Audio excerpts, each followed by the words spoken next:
Sejarah Kerajaan Samudra Pasai.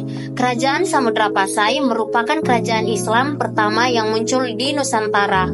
Kerajaan ini didirikan oleh Marahsilu pada tahun 1267 Masehi. Kerajaan ini memiliki pengaruh di pelabuhan-pelabuhan penting di Pedia, Perlak, dan lain-lain. Bukti-bukti arkeologis tentang keberadaan Kerajaan Samudra Pasai ditemukan melalui makam-makam raja-raja Samudra Pasai di Kampung Gedong, Aceh Utara. Salah satu dari makam-makam raja tersebut terdapat nama Sultan Malik Al-Saleh. Kerajaan Samudra Pasai terletak di sepanjang pantai barat laut Sumatera yang menghadap Selat Malaka, yang merupakan jalur perdagangan penting pada masa itu. Kerajaan ini sempat menjadi pusat dari perdagangan mancanegara. Kerajaan Samudra Pasai adalah kerajaan bercorak Islam yang terdapat di Sumatera. Kerajaan ini didirikan oleh Marahsilu pada tahun 1276 Masehi dan runtuh pada abad ke-16 setelah beberapa abad berkuasa. Terdapat beberapa peninggalan Kerajaan Samudra Pasai yang berhasil ditemukan. Peninggalan-peninggalan tersebut kemudian digunakan para ahli sebagai sumber sejarah. Sistem pemerintahan di Kerajaan Samudra Pasai bercorak Islam dengan Sultan sebagai pemimpin tertinggi. Sultan dianggap sebagai penguasa yang mendapatkan kekuasaannya dari Allah. Para pejabat diangkat berdasarkan kualifikasi dan kemampuan mereka. Berikut beberapa jabatan di Kerajaan Samudra Pasai. Yang pertama, Perdana Menteri atau orang kaya besar. Kedua, bendahara. Ketiga, komandan militer atau panglima. Yang keempat, Angkatan Laut yang lebih dikenal dengan gelar Laksamana. Sekretaris Kerajaan, Kepala Mahkamah Agama yang dinamakan Qadi. Syah Bandar yang mengepalai dan menguasai pedagang-pedagang asing. Kerajaan Samudra Pasai mencapai puncak kejayaan pada masa pemerintahan Sultan Malik Al-Jahir II. Pada masa itu, Samudra Pasai menjadi pusat perdagangan yang dikunjungi oleh para pedagang dari berbagai negara seperti India, Siam, Arab, dan Persia. Kerajaan Samudra Pasai mempunyai beberapa peninggalan dari kerajaannya, yaitu yang pertama adalah makam Sultan Malik As-Saleh. Sultan Malik As-Saleh atau Marahsilu merupakan pendiri sekaligus raja pertama dari Kerajaan Samudra Pasai. Makam dari Sultan Malik As-Saleh ini disebutkan mirip dengan batu nisan yang berada di Gujarat, India. Batu nisan Sultan Malik As-Saleh ini merupakan batu nisan yang menandakan makam pendiri dan raja pertama Kerajaan Samudra Pasai, yaitu Sultan Malik As-Saleh. Makam ini terbuat dari batu pasisir berbentuk segi empat, pipih bersayap, dan puncaknya berupa mahkota bersusun dua. Batu nisan Sultan Malik As-Saleh ini terletak di Gampong Beuringin, Kecamatan Samudra, tepatnya di Aceh Utara, dekat keruntuhan bangunan pusat Kerajaan Samudra Pasai.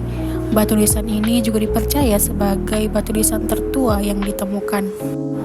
Selanjutnya adalah lonceng Cakradonya. Lonceng ini merupakan lonceng peninggalan Kesultanan Samudra Pasai.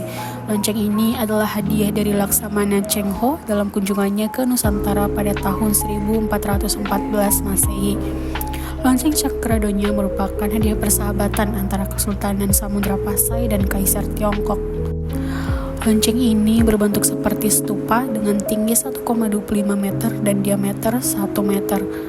Pada bagian lonceng terdapat tulisan Hanzi atau aksara Tionghoa dan bahasa Arab.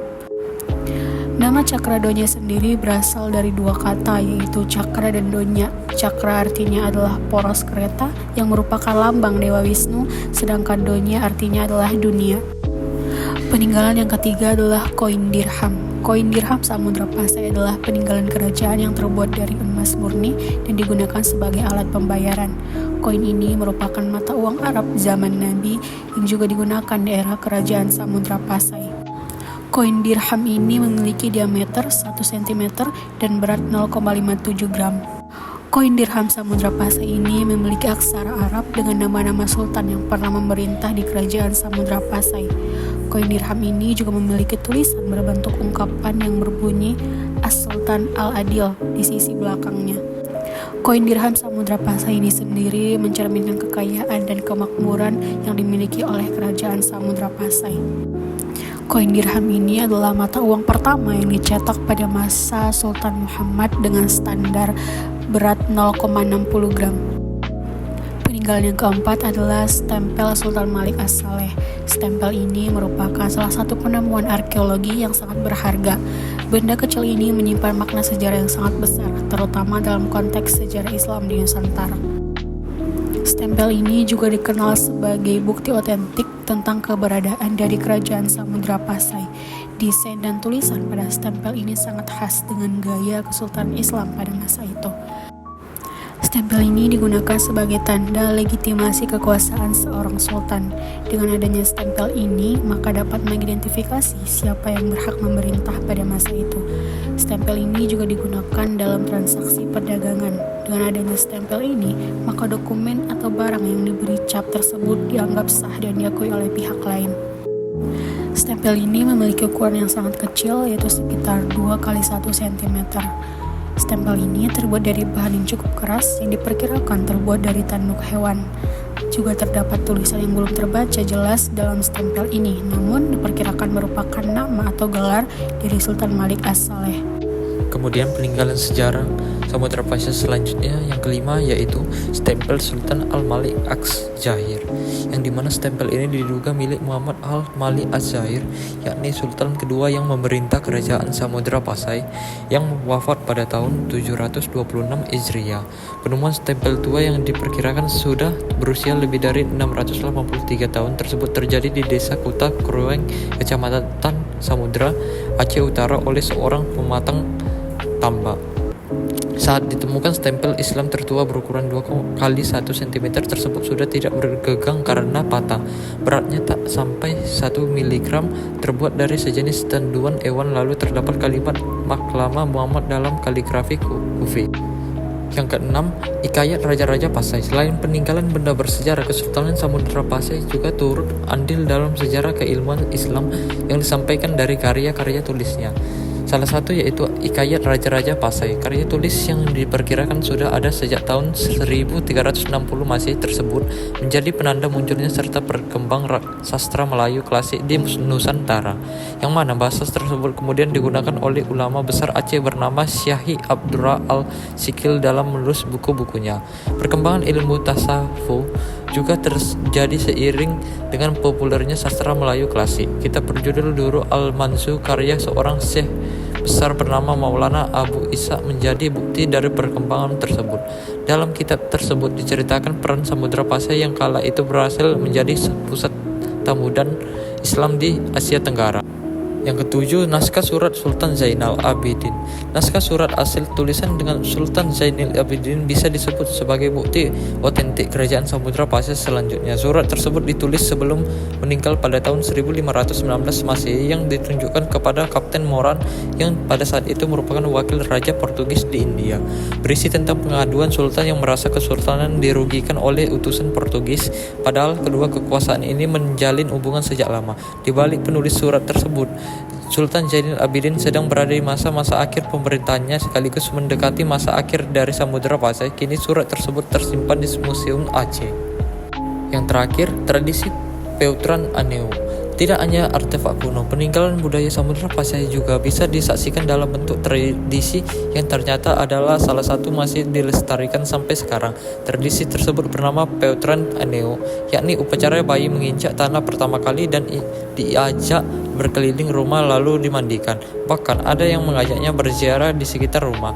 Sejumlah peninggalan tersebut hanya sedikit dari yang ditemukan para peneliti. Lengkapnya dapat dilihat dari Desa Kuta Krueng Aceh Utara yang dipastikan ahli sejarah sebagai kawasan kerajaan Samudra Pasai. Runtuhnya Kerajaan Samudra Pasai. Proses runtuhnya Kerajaan Samudra Pasai bukanlah peristiwa yang terjadi secara tiba-tiba, melainkan hasil dari akumulasi berbagai faktor internal dan eksternal yang saling terkait. Meskipun tidak ada tanggal pasti yang menandai runtuhnya kerajaan ini secara keseluruhan, namun pengaruh-pengaruh yang menyebabkan keruntuhan tersebut dapat dilacak sejak abad ke-14 hingga abad ke-16. Faktor penyebab runtuhnya kerajaan Samudra Pasai yang pertama, salah satu faktor eksternal yang paling signifikan adalah serangan dari kerajaan Majapahit pada sekitar tahun 1377.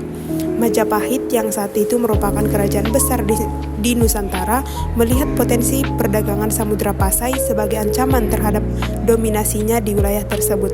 Serangan ini melemahkan kekuatan militer dan ekonomi Samudra Pasai. Yang kedua yaitu ancaman dari luar atau konflik internal, di mana Samudra Pasai juga mengalami konflik internal yang cukup serius.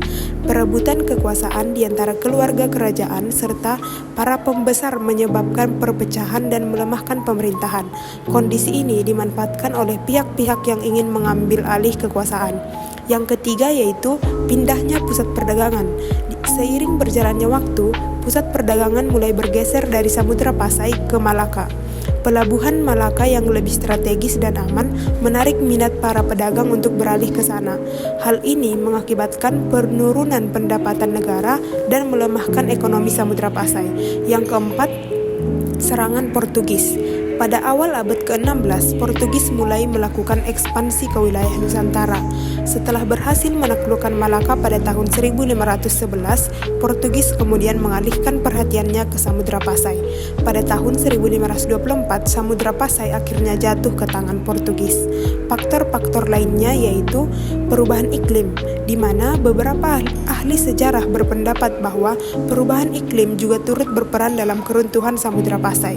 Perubahan iklim dapat menyebabkan penurunan produktivitas pertanian dan memicu bencana alam yang mengganggu kehidupan masyarakat. Dan yang terakhir yaitu wabah penyakit yang melanda wilayah tersebut juga dapat melemahkan penduduk dan mempercepat proses keruntuhan kerajaan.